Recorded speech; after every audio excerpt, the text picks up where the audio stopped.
listen, if being on the left means supporting this, then I'm not on the left, and I'm okay with that. I'm getting worked up. Hey guys, and welcome to Mika Reaction Reviews. We're reacting to things on the internet, same day, same shirt, different video. And today we're talking about Young Turks, not Chink, even though he has been trending a lot lately on Twitter for a multitude of things. Some people are loving him because he was, bringing up the fact that, Biden said, if you don't vote for me, you're not black, when he was getting an interview with Charlemagne the God. And people are like, yeah, point him out. Biden did it with black voters. If you don't vote for me, you're not black. Are you kidding me? What kind of a obnoxious, entitled message is that? And then other people are mad at him because things he said about the Iran attack or the Middle Eastern conflict. He's been in the news, but that's not really what this video is about. This video is actually about Anna, who is the co-host of Young Turks, who's been having a bit of a red pill moment, at least here and there. Do I ever think she's gonna go full-blood Republican or right-wing? No, not really. But I think what I think is happening is that everyone thinks that the culture war is gonna swing right to the right, but I think more or less it's gonna swing back to the middle, like the good old days, the early 2000s, the late 90s, when people were just kind of like moderate and all this extremist division didn't exist. So I think more people are gonna swing to the middle, because you see people who are very right swinging to the middle, like a Lauren Sutherland, who is very, very right and very traditionalist at some point.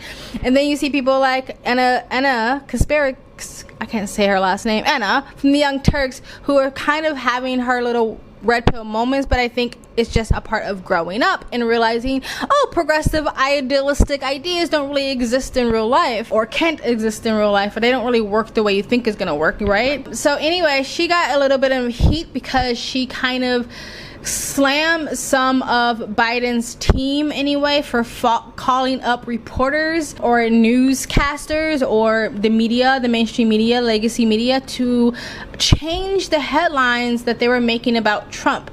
Trump came out and basically said, like, hey, I support states being able to create their own abortion laws, therefore I am against national federal abortion bans, because it should be state by state by state, because as you know, abortion was never supposed to be a federal issue. That was kind of like gerrymangered or jerry-rigged in there decades ago, and then they reversed it because it was never meant to be a federal thing, a federal law. It was supposed to be state by state by state. States are allowed to come up with their own abortion laws, so long as it doesn't go against human rights issues and federal laws and rights that we already have in existence today. Many people have asked me what my position is on abortion and abortion rights, especially since I was proudly the person responsible for the ending of something that all legal scholars, both sides, wanted and in fact demanded be ended.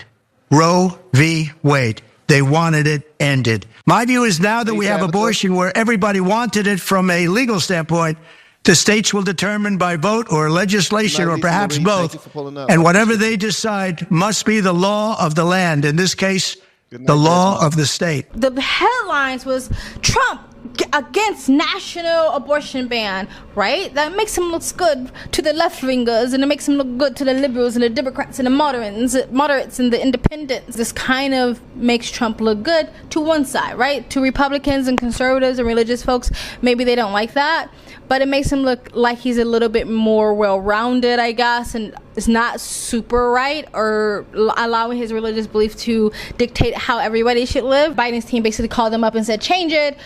And Anna basically was slamming them, saying, like, you should not be doing that. Like, the government should not be influencing the mainstream legacy media of what they should be saying, what they should be writing, and how they should present their headlines. Even though we all know that's been happening for a really long time, decades now. This is nothing new, but I'm glad that Anna is calling it out. Donald Trump's recent statements about abortion and his statement in shooting down efforts to create these laws that would have a nationwide ban on abortion has led to some headlines that the Biden camp is not too pleased about. So they're pressuring editors to basically change those headlines to framing that they favor. Now, how did they do this? Well, through a press conference call where Biden camp Deputy Communications Director Brooke Gorin targeted a headline, a particular headline that was written by USA Today. Today, we're still reading headlines that say Trump, quote, declines to endorse a national abortion ban, that Trump, quote, rebuffed pressure to the campaign on a national limit, that Trump, quote, decided to punt the politically fraught issue to the states and not back a national abortion ban. One particularly egregiously false headline even said Trump, quote, opposes a national abortion ban and will leave it. We cannot and we will not give Trump a free pass. Listed some of the headlines Biden camp took issue with.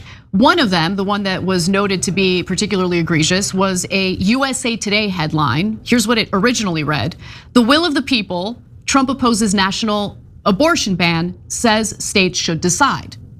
Well, after the press conference call with the Biden camp, USA Today ended up changing the headline. So let's go to the new one. Donald Trump says states should decide abortion policy, avoids talk of a national ban. The question of what I like and don't like doesn't matter. The focus of this discussion should be, should politicians pressure the press to edit the way that they frame the news or report the news? That's what I kind of take issue with here. Now, she's not a Trump fan because she's definitely roasting him in this video as well, but she's also saying that he's right in a sense that we shouldn't have a national federal abortion ban.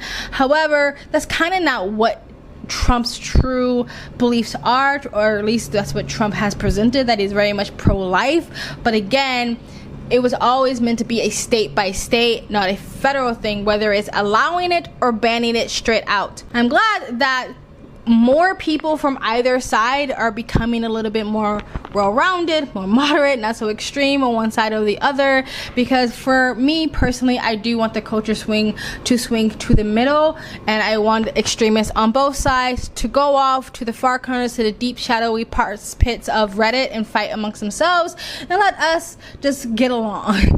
Let me know what you think about this video, or what Anna said, what Trump said, in the comment section below. Please like, comment, and subscribe. Hit the bell to get notifications when I do upload. Oh, that really does help with the algorithm, guys. If you'd like to support the channel, you can donate. My PayPal and Cash App link is in the comment section down below. You can super thanks, and you guys have an amazing, beautiful day. Bye.